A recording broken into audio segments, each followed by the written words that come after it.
Babae ba nagde-drive nito? Oo. Kaya pala eh. Hoy! Bibigyan mo na lang ata kami ng discount. Uy! Ma'am, baka naman. Huwag Baka naman. Iyaman mo na. Huwag ka na humingi ng discount. Okay, ma. Wala nang discount pag magkaibigan. Announcement guys, another car, another day. So today guys, meron nga palang flight attendant ang magbibenta sa atin ng Honda Civic RS Turbo. Guys, ka-workmate ko to dati sa Philippine Airlines. Kaya tara, samahan nyo ako. So guys, may dadamputin tayong unit ngayon. Honda Civic 2018. Check natin yung seller. Actually guys, friend ko tong seller na to. And before is, ka-work ko siya sa Philippine Airlines. Actually guys, flight attendant tong magbebenta sa atin. So guys, doorbell muna tayo. Tao po. Sir. Andyan po ba yung pagbebenta ng kotse? Ito no, pinak lang sa labas. Try natin. Yun no. Hi ma'am, good morning po. Friends po. Guys, si ma'am flight attendant po and ka-work ko siya before sa Philippine Airlines. And ito yung bibenta niyang unit.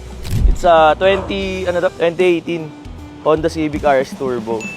So, okay lang ba? Check ko lang muna yung auto. Sige, sir. Sige, yung susit. So, guys, ito, 2018 Honda Civic RS. Ikutan muna natin, guys. So, yung gulong niya, nasa around mga 80% pa to. Tapos, original white pearl paint. So, guys, pag mga ganitong model talaga, normal yung may mga naninilaw na part. Kasi white pearl. Okay naman siya. Original pa to. Medyo kailangan lang niya i-detail. So, original naman, medyo nag-yellowish lang yung paint niya. Dito, meron tayong papagawa dito. Itong fender, bumper. Medyo may mga kailangan i-retouch lang, no? Sisend mo yata idan yan, ah. Okay naman, kaso may mga minor lang papagawa. Check mo. Okay. Ilan mileage na ito? Konti lang yun. Check mo. First owner kayo? Oo. Sa kasa, from kasa. Kasa maintain din yun. Kasa maintain. Anong saan kasa to nabili? Ay, hindi ko sure. Bale, yung gumagamit nito is kayo talaga. Yes. Oh. So, check natin yung interior. So guys, check natin yung interior ngayon. So, in-start ko na siya guys ha. Climate. So, aircon. Bale guys, mga RS Turbo, mga Civic na ganitong model guys, push start button na yun. Tapos, mileage 42,000. Mababa pa to sa Honda Civic, tsaka sa year model niya. Ilan mileage ako? 42K. Baba pa to. Orig ba to? Oo naman. Ano ka ba? Baba. Pwede ba yung i-edit yung mileage? 3. Trunk. Check natin trunk mamaya. So, aircon malamig naman guys. So, working naman lahat. Leather seats niya, sariwa naman sa year model guys. Guys, yung mga RS Turbo pala may mga controls na din yan dito. So, this one. Tapos may climate control yan, kompleto. Tapos manual booklet guys, meron naman. Guys, kasa maintain din pala to. So, yung mga pagbibili kayo ng auto, plus points din yun pagka kasa maintain siya. Tara, check natin yung trunk. Trunk space. So, Honda Civic to, maluwag talaga trunk space niyan. Madami kang malalagay. Spare tire, tools, meron din, kompleto. So, ito. Bago pa. Sariwa pa to guys. Check natin yung engine bay. Wala ba tong bangga? Ito lang. Ito. Sabit lang. Guys, hindi naman bangga. Sabit lang. Babae ba nagde-drive nito? Oo. Kaya pala eh. Hoy! So guys, engine bay niya, medyo madumi pero normal naman yun kasi pag talaga dine-daily use yung auto, ganyan talaga yan. So tayo na magdi-detail nito and everything. Kailan last na napa-PMS to? Siguro early this year. Okay. Parang June na yan, Akim. June na to, for PMS na. So makakatawad pa pala kami dahil due date na. No guys. So ito, due date na nga. Sige. And medyo palitan na yung oil niya.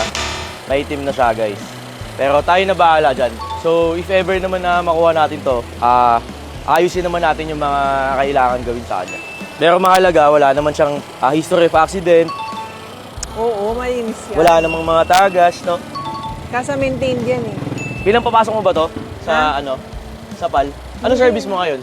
Yung Everett. Ay, yung ano? Bagong kuha mo Wild lang yun? Track. Hindi, Wild Track. Yung Wild Track. Yun yung gamit Ito, ko. kinuha ko lang na isang araw. Before ba, nung ano pa tayo sa PAL, Civic ako. Honda Civic na rin. Binibili mo yun sa akin, pero mura. Ha? Bibili ko ba yun? Magkano? Nakalimutan ko na mura. Ganito din? Hindi RS sa akin. FC. Oo. Oo. Siyempre guys, mura talaga dapat natin bilhin guys. Battery nito, kailan last? Wala pa ng ano? Service. Hindi, kami na lang. Siguro kami na lang mag-ano nito. Pero may insurance pa to So kung gusto niyo to paay sa insurance, pwede pa to. Oo, okay lang naman. Oo. Kaso, may mga shops na din naman kami pinapayusan. Hindi ba matagal pagka doon pa kami magpapaayos? Baka yun lang. Kasi pag ganito, Mabilis mo so kailangan, fast moving kasi dapat eh. Kaya, pag natutulugan kami ng kotse ng months ganyan, lugi na kami nun. So, hindi na namin siguro yung time. Okay. Bibigyan mo na lang ata kami ng discount. Uy, Ma'am, baka ayaman naman. mo na, huwag ka Baka naman. Iyaman mo na, huwag ka na humingi ng discount. Okay, ma. Wala nang discount pag magkaibigan. Kamusta naman sa Kamusta naman pala sa PAL ngayon? Okay Lumilipad naman. ka pa din? Oo. Tagal mo na doon, no? 7 years? 10. 10 years na. Guys, 10 years na. Bilis ng panahon. Kamusta si Dan? Shoutout pala sa tropa namin dyan. Sa PAL, si Dan. Shoutout sa'yo, magbagong buhay ka na. Okay naman yung unit. Meron lang kaming kailangan ipaayos dito sa side na to. Okay. So, itanong, makaka-discount pa ba ako? Huwag na, ayun. Okay. Paano to? Okay na yan. Hindi okay yun. Tignan mo guys. Oh, sige, magkano ba? Pero alam naman din nung nung kapatid mo Na? na meron ito. May tama. Ako nakatama niya nung dadaling ko dito. Hindi na ako sanay sa sedan. Seryoso? Mamatay. Ngayon lang yan? Oo, mamatay. Tingnan mo. Wait. Kasi hindi ako sanay sa Aray ko. sedan. Parang nakonsensya ako tumawad O para Kano sa ulit yun? friendship, wag na. Sige, sa pag-usapan natin. Hindi na tayo tatawad na bangkit siya daw nakatama nun eh. Kaya pagdala niya lang daw dito eh. Kaya Totoo, promise. Nakonsensya na yun guys. Sige. Ayan, very good. Okay na, sige. Ayihin. Hindi na ako tatawad. Doon na sa napagkasundoan natin. Sige. Na presyo. Okay. Done deal.